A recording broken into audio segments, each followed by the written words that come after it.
Hello friends, कैसे हैं। My name is Sarvesh Singh. Welcome to you my class. आज का टॉपिक क्या है? Function of placenta. ये क्वेश्चन इतना मोस्ट इम्पॉर्टेंट है। इंटरमीडिएट वाले स्टूडेंट्स, बीएससी सेकेंड ईयर वाले स्टूडेंट्स, इसे ध्यान से सुनिएगा।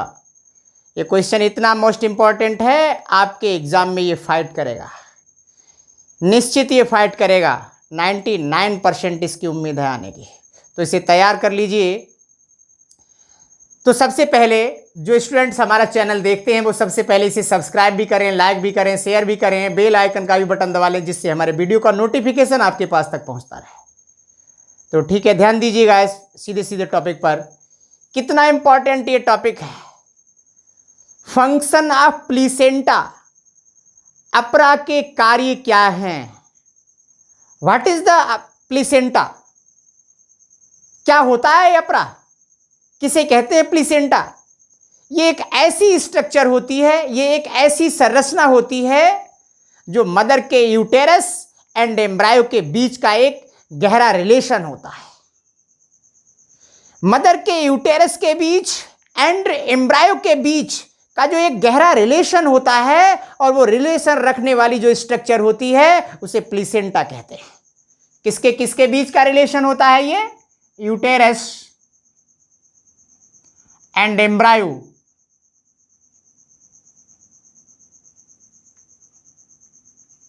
इन दोनों स्ट्रक्चर्स के बीच का जो एक रिलेशन होता है, एक रिलेशन होता है, और वो रिलेशन किस स्ट्रक्चर के माध्यम से होता है? वो स्ट्रक्चर का नाम क्या है? उसे प्लीसेंटा के नाम से जाना जाता है।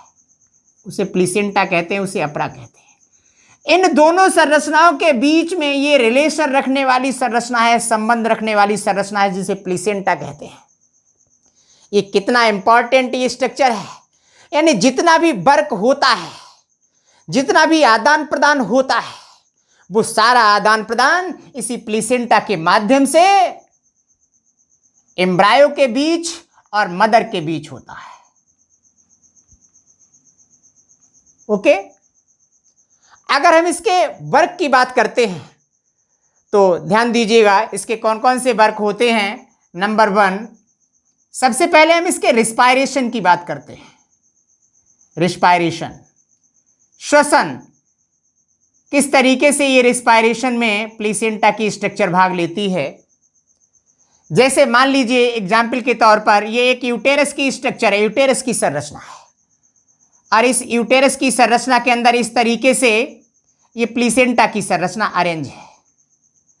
तो दिस प्लीसेंटा, ओके, अब ये प्लीसेंटा रिस्पायरेशन की क्रिया में किस तरीके से भाग लेती है?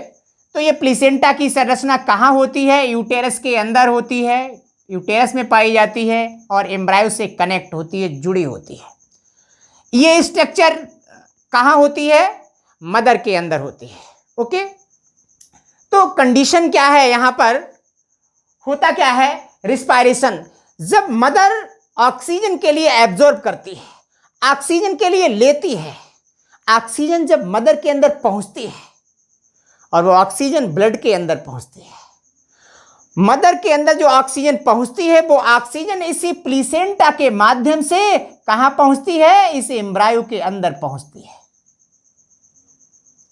कह सकते हैं रिस्पायरेशन में जो ऑक्सीजन पहुंचती है वो ऑक्सीजन इसी प्लीसेंटा के माध्यम से या इस अपरा के माध्यम से इस एम्ब्रायो की संरचना के अंदर ऑक्सीजन पहुंचती है, और जो इसके अंदर CO2 बनती है, और वो CO2 इस एम्ब्रायो के अंदर जितनी बनती है वो CO2 इसी प्लीसेंटा के माध्यम से बाहर निकाल दी जाती है और मदर के ब्लड के अंदर मिल जाती है। मदर उसे बाहर निकाल देती है। तो कह सकते हैं प्लीसेंटा की स्ट्रक्चर रिस्पायरेशन की क्रिया में भाग लेती है, यानी गैसों का आदान प्रदान करती है। ऑक्सीजन भी इसी के माध्यम से पहुंचती है, एम्ब्रायो के अंदर जो CO2 बनती है वो भी इसी के माध्यम से बाहर निकाल दी जाती है। तो इस तरीके से गैसों का आदान प्रदान करने में भी रिस्पायरेशन की क्रिया कहलाती है। अर्थात कह सकते हैं रिस्पायरेशन की क्रिया में प्लीसेंटा की संरचना भाग लेती है। ओके? दूसरा, न्यूट्रिशन। न्यूट्रिशन, पोषण। न्यूट्रिशन की क्रिया में किस तरीके से एम्ब्रायो की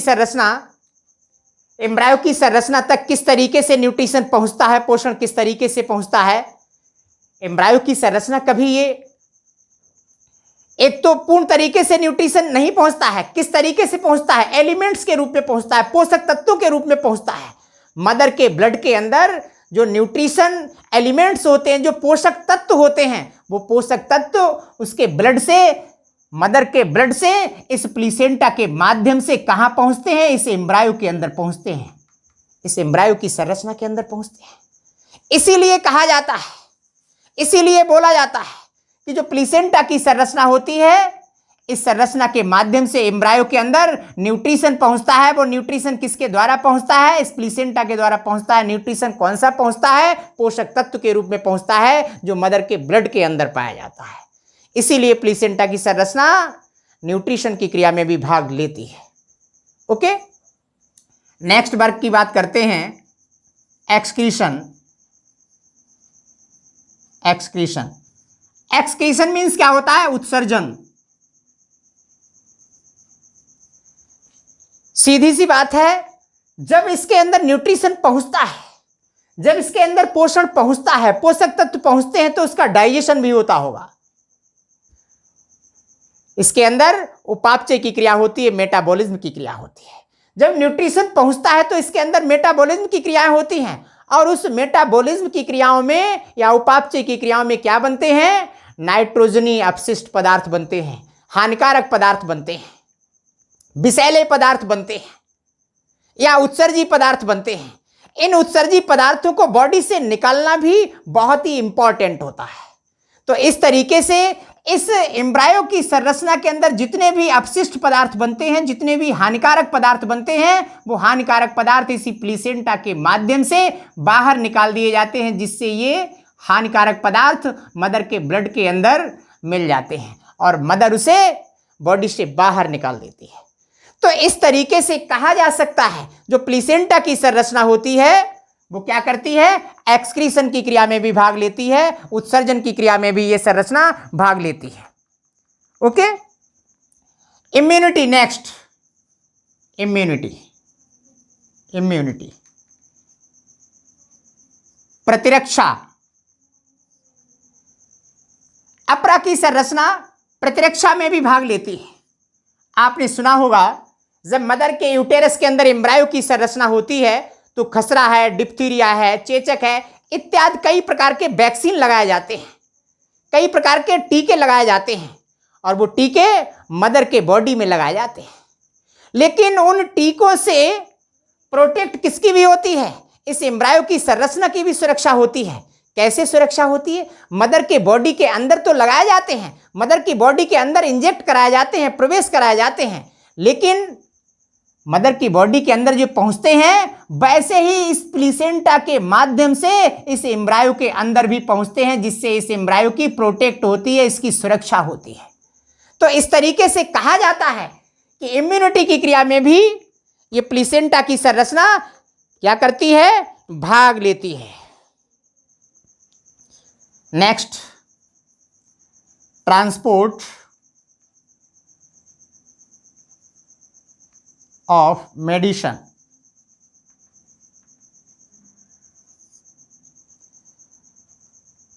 औषधि का परिवहन। औषधि का परिवहन।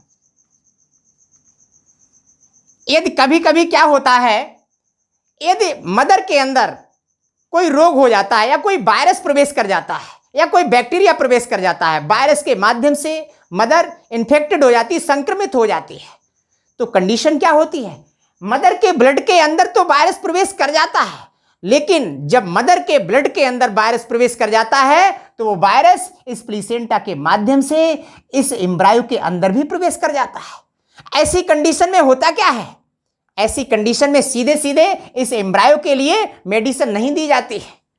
ऐसी कंडीशन में, ऐसी व्यवस्था में क्या होता है, मदर के अंदर इंजेक्शन के माध्यम से या फिर मेडिसिन के माध्यम से मदर के अंदर जो मेडिसिन पहुंचती है, वो मेडिसिन इसी प्लीसेंटा के माध्यम से होती हुई इस एम्ब्रायो के अंदर भी प्रवेश कर जाती है।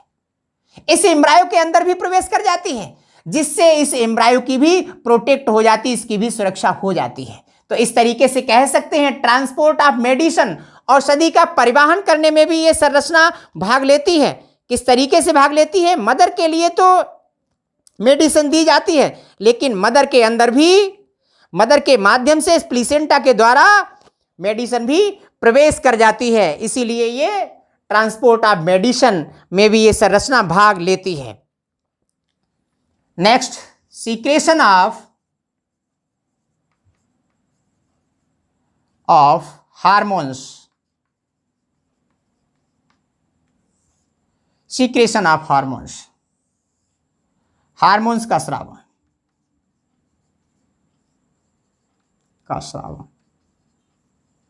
जो एंडोक्राइन ग्लैंड्स होती है, एंडोक्राइन ग्लैंड्स क्या करती हैं? बॉडी के अंदर हार्मोन्स का सीक्रेशन करती है, हार्मोन्स का स्रावन करती हैं। उसी तरीके से ये जो प्लीसेंटा की संरचना होती है, ये भी हार्मोन्स का सीक्रेशन करने में भाग लेती है।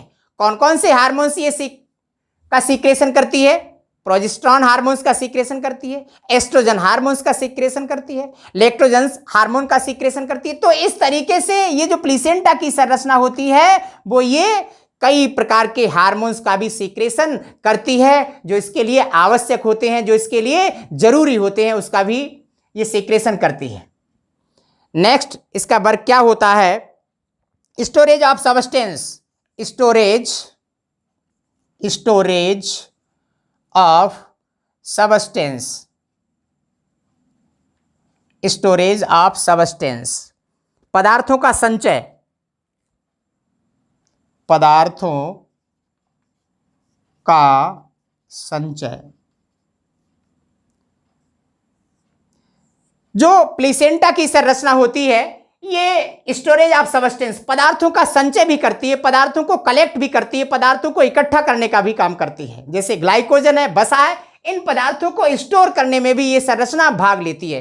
तो इस तरीके से जो प्लीसेंटा की संरचना होती है, ये डिफरेंट काम करती है, विभिन्न प्रकार के कार्य करती है।